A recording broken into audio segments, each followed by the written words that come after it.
سيبهم يا مهران، اصل والله ايه هتعمل ايه؟ هتدعي عليا؟ الجامع عندك اهو، لم الناس تقف وراك وادعي وهم يقولوا امين. انت بتستقل بالدعاء؟ انت ما تعرفش ده ممكن يعمل فيك ايه؟ ومن غير ما الم الناس ويأمنوا ورايا انا ممكن اعمل كده واقول حسبي الله ونعم الوكيل فيك يا مهران، وربنا هيرد عليا ويقول لي وعزتي وجلالي لأنصرنك ولو بعد حين. دياب وقف جنب مسلم وبص لمهران. صدقني هتخسر كتير قوي بعد النهارده، واولهم هتخسرني. شاف المنظر وجه على مسلم يبعده عن حازم. حل الصمت بين كل اللي واقف لما خرجت طلقه من سلاح حازم.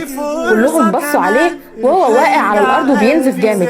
ما قدروش يستوعبوا اللي حصل واللي شايفينه بعيونهم. خرجوا من صدمتهم على صوت صريخ جاي من فوق وهي بتجري عليه.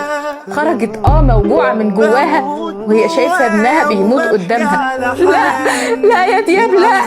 مسلم جري عليه ومسك ايد دياب فوق، انت كويس صح؟ انا هبقى كويس. الدكتور خرج وكلهم جريوا عليه وهو بص لهم بأسف. البقاء لله. قوم يا دياب، قوم وانا هجوزك أميرة وهعمل لك احلى فرح.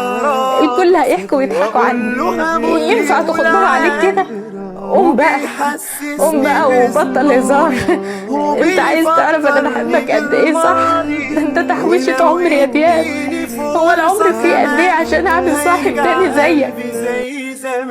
قولوا سماء